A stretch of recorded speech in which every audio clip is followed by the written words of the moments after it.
guys, ZeroArmada here. So I got a little first impression gameplay and first look at Arctic Combat. Arctic Combat's a new online FPS game that was just released for the US and also international versions, so Europe as well. It's published and developed by WebZen. It's it was kind of a flop, to be honest, in Korea. It didn't really catch on in Korea, so they're trying out the international audience and seeing if they can, get the game to be a successful game in the in this version, pretty much. As of right now, it's got a lot of hype, and mainly because of the fact that Cyber Sports Network basically is kind of picking it up and doing a lot of competitive aspects with it, pugs, and specifically they're having a tournament where the winner basically gets to fly off to Korea and participate in a national tournament, which has a lot of prize money up for grabs.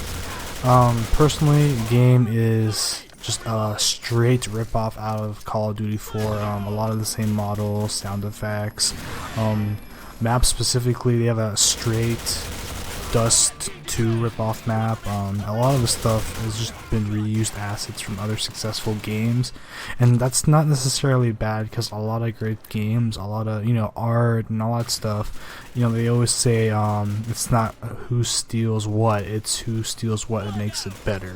And that's kind of a philosophy, I guess you can say, for Arctic Combat. It's pretty much Call of Duty and kind of the Korean take of Call of Duty, I guess you could say. It's got a lot of similar aspects to Call of Duty. It's run and gun, 2-3 hit kill usually. It has a lot of similar gameplay to Call of Duty, and the fact that you really have to kind of play the positional game. And what I mean by that is you really have to position yourself in a way where you won't be, pretty much open target to anyone who's out there. And that goes a long way with this game. There's also kill streaks, in a sense. You basically kill people and they sometimes drop chopper packs or airstrike packs, which are pretty much exactly like they are in Call of Duty. Airstrikes you can't really coordinate and place them where you want to. They're kind of random, I guess you can say. But it's pretty much the same as Call of Duty 4, and I'm not gonna lie with that. Everything looks the same in terms of the weapons. The Eagle model is exactly how it is in Modern Warfare 1 or Call of Duty 4, whatever you want to call it. But yeah, personally, I'm probably gonna be playing this probably for like another week, and then I'm gonna go back to Blacklight. It's really nothing special, to be honest. I just wait until something else comes out. If you want to play Call of Duty Modern Warfare, go play Call of Duty Modern Warfare. Don't play a rip-off Korean version of it. And I'm not saying it's a bad game, but it's so much like Call of Duty that what's the point in playing it? I mean, honestly, you just go into the lobby and it's a spray fest. People, rockets, all that stuff. It's kind of chaotic. It's definitely fun for like the first couple of games, but then you kind of get kind of sore of it. Other kind of things that I felt the company really needs to improve or address, the developers need to improve and address, are the lag. Lag compensation and lag in general is handled similar to the netcode in Blacklight Retribution before they fixed that. And what I mean by that, it's basically bullet lag. So if you're lagging on the server, and the game pretty much uses a host-based server system or room system, so their game pretty much picks a host from the list of players, and they basically become kind of the point of reference or the point of net traffic, so to speak. But if you're lagging, you pretty much have about a couple second delay. It's proportional to how much lag or how much ping you have, but pretty much if you lag, you have about a 4 or 5 second bullet delay before the bullets will actually register where they're supposed to hit. And kind of another bad thing is like they use color-based pings, so you don't have an actual indefinite number of what your ping is. Like, usually most games have like 100 millisecond ping, or you have like 40 millisecond ping. Game basically says you have green, yellow, or red, and that's not true at all, because everyone's green. And I've seen people who say they're from Mexico or say they're from Europe or whatever, and they have green ping to me, and I'm all the way in California. So yeah, something's up with the ping system, that's for sure. Other things, controls, WASD feels great. Kind of what I have a gripe with is the whole movement in terms of running. And what I mean by that, it's pretty much you double tap any key and you run. So you double tap W and you start running. And I really don't like that at all. I like the traditional, you shift and you run, and when you let go, you stop running. In this game, you shift and you run, and you will not stop running even if you let go until you press shift again. And that really feels clunky, and I really don't like it at all. A lot of people just usually bunny hop or jump just to cancel out the sprinting animation. So that's kind of one way to circumvent that, and that's what a lot of people I've seen use. Another gripe is prone. Prone pretty much slows down the gameplay, honestly, especially for a competitive game.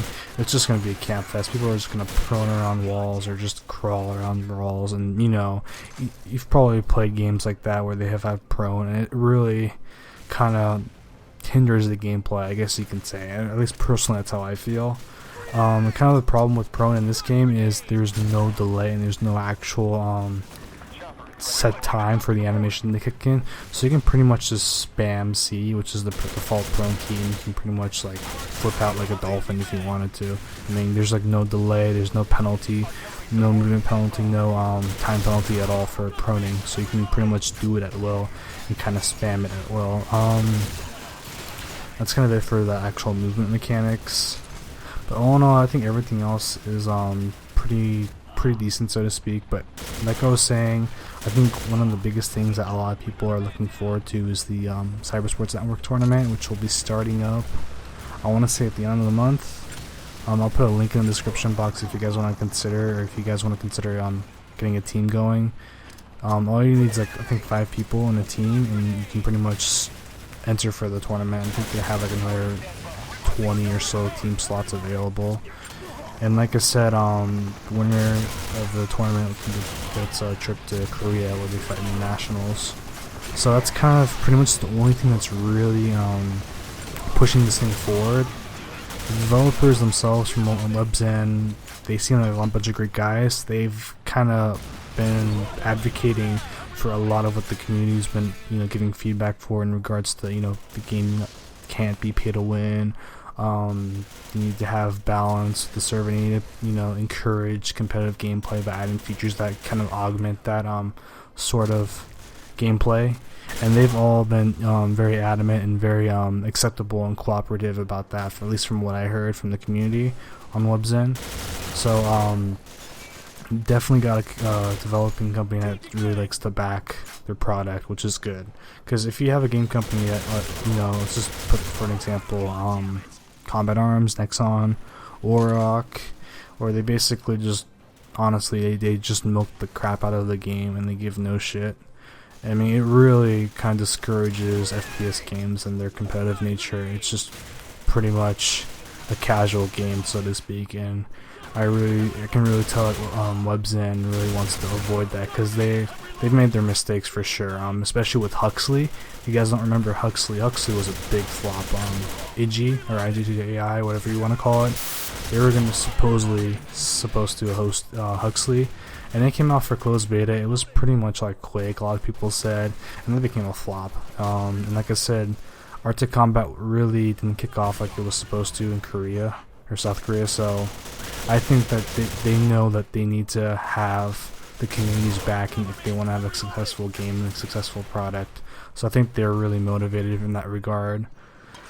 But I think that's pretty much it for the first impressions. Personally, I'd recommend you guys try it out, see if the game's kind of your cup of tea. But personally, I'll probably be sticking to Blacklight, that's for sure. But yeah, ZeroArmada here. If you have any questions or comments, feel free to leave them down below. I'll do my best to answer them. Thanks for watching, guys, as always.